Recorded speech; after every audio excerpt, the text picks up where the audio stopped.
ನಮಸ್ಕಾರ. ಇವತ್ತು ಮನೆಯಲ್ಲೇ ಪಿಜ್ಜಾ ಮಾಡೋಣವಾ? ಇದನ್ನು ಮಾಡಲಿಕ್ಕೆ ನಾನೊಂದು ಚಿಕ್ಕ ಬಟ್ಲಲ್ಲಿ ಸ್ವಲ್ಪ ನೀರು ತೊಗೊಂಡು ಅದಕ್ಕೆ 1 ಸ್ಪೂನು ಸಕ್ಕರೆ, 1 ಸ್ಪೂನ್ ಮೈದಾ ಹಿಟ್ಟು, 1 ಸ್ಪೂನು ಇನ್ಸ್ಟೆಂಟ್ ಡ್ರೈ ಈಸ್ಟ್‌ನ ತೊಗೊಂಡು ಚೆನ್ನಾಗಿ ಕಲಸಿ 1 ಗಂಟೆ ಎತ್ತಿಟ್ಟಿದ್ದೀನಿ. ನೋಡಿ, 3/4 ಗಂಟೆ ಆಗಿದೆ. ನೊರೆ ನೊರೆ ಥರ ಹೇಗೆ ಈಸ್ಟ್ ಆಕ್ಟಿವೇಟ್ ಆಗಿದೆ.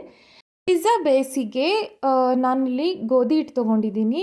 ಅದಕ್ಕೆ ಸ್ವಲ್ಪ ಎಣ್ಣೆ ಹಾಕ್ಕೊಂಡು, ಸ್ವಲ್ಪ ಉಪ್ಪು ಮತ್ತು ಸ್ವಲ್ಪ ಸಕ್ಕರೆ ಹಾಕ್ಕೊಂಡು, ಕಲಸಿಟ್ಕೊಂಡಿದ್ದಂಥ ಈಸ್ಟನ್ನು ಸೇರಿಸ್ಕೊಂಡು, ಸ್ವಲ್ಪ ಮೊಸರನ್ನು ಸೇರಿಸ್ಕೊಂಡು ಚೆನ್ನಾಗಿ ಕಲಸ್ಕೊತಾ ಇದ್ದೀನಿ. ಆ ನಂತರ ಸ್ವಲ್ಪ ಸ್ವಲ್ಪ ನೀರು ಹಾಕ್ಕೊಂಡು ಚಪಾತಿ ಹಿಟ್ಟಿನ ಹದಕ್ಕಿಂತ ಇನ್ನೂ ಸ್ವಲ್ಪ ಮೆತ್ತಗೆ ಮೃದುವಾಗಿ ಕಲಿಸ್ಕೋಬೇಕಾಗತ್ತೆ. ನೋಡಿ, ಕಲಸಿಟ್ಟಿದ್ದೀನಿ. ಇದೊಂದು 3/4 ಗಂಟೆ ಅಥವಾ 1 ಅವರು ನೆನೆಲಿಕ್ಕೆ ಬಿಡಬೇಕಾಗತ್ತೆ. ಮೇಲೆ ಸ್ವಲ್ಪ ಎಣ್ಣೆ ಸವರಿ ಮುಚ್ಚಿ ಎತ್ತಿಡ್ತಾ ಇದ್ದೀನಿ. ಅಷ್ಟರಲ್ಲಿ ಪಿಜ್ಜಾ ಸಾಸ್ ರೆಡಿ ಮಾಡ್ಕೊಳ್ಳೋಣವಾ?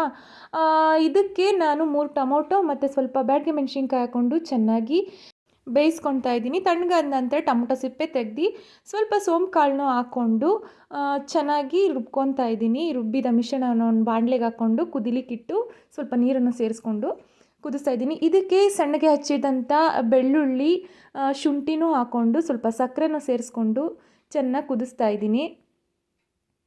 ಕೊನೆಯಲ್ಲಿ ಬಿಳಿ ಎಳ್ಳನ್ನು ಸೇರಿಸ್ಕೊಂಡು ಎತ್ತಿಟ್ಕೊಂಡ್ರೆ ಆಯಿತು, ಸಾಸ್ ರೆಡಿ ಆಗುತ್ತೆ. ಈ ಕಡೆ ನೋಡಿ, ಚೆನ್ನಾಗಿ ಉಬ್ಬಿ ಬಂದಿದೆ ಪಿಜ್ಜಾ ಬೇಸು. ಇದನ್ನು ಇನ್ನೊಂದು ಸಲ ಕಲಸಿ ಸ್ವಲ್ಪ ತಗೊಂಡು ಒಂದು ಪ್ಲೇಟಿಗೆ ಸ್ವಲ್ಪ ಎಣ್ಣೆ ಹರಡಿ ಪಿಜ್ಜಾನ ರೆಡಿ ಮಾಡ್ಕೊಳ್ಳೋದು. ನಮಗಿಷ್ಟ ಬಂದ ತರಕಾರಿಗಳನ್ನೆಲ್ಲ ಹಾಕ್ಕೊಂಡು ಅಲಂಕಾರ ಮಾಡ್ಕೊಳ್ಳೋದು. ನಾನು ಪಿಜ್ಜಾ ಥರನೇ ತಟ್ಕೊತಾ ಇದ್ದೀನಿ. ಸೈಡಲ್ಲಿ ಸ್ವಲ್ಪ ದಪ್ಪ ಆಗಿ ಮಧ್ಯದಲ್ಲಿ ತೆಳುವಾಗಿ ಮಾಡ್ತಾಯಿದ್ದೀನಿ. ಹಾಗೆ ಇದು ಒಳಗೆಲ್ಲ ಚೆನ್ನಾಗಿ ಬೇಯಲಿ ಅಂತ ಹೇಳ್ಬಿಟ್ಟು ಚುಚ್ಚು ಸ್ಪೂನ್ ಇರುತ್ತಲ್ಲ, ಅದರಲ್ಲಿ ಚುಚ್ಕೊತಾ ಇದ್ದೀನಿ, ಹೋಲ್ಗಳನ್ನ ಮಾಡ್ತಾಯಿದ್ದೀನಿ. ಆನಂತರ ಸಾಸ್ ಮಾಡಿಟ್ಕೊಂಡಿದ್ವಲ್ಲ ಅದನ್ನು ಹರಡ್ಕೊಂಡು ಒಂದು ಚೀಸ್ ತೊಗೊಂಡು ಅದನ್ನು ತುರಿದ್ಬಿಟ್ಟು ಅದ್ರ ಮೇಲೆಲ್ಲ ಹರಡಿದ್ದೀನಿ.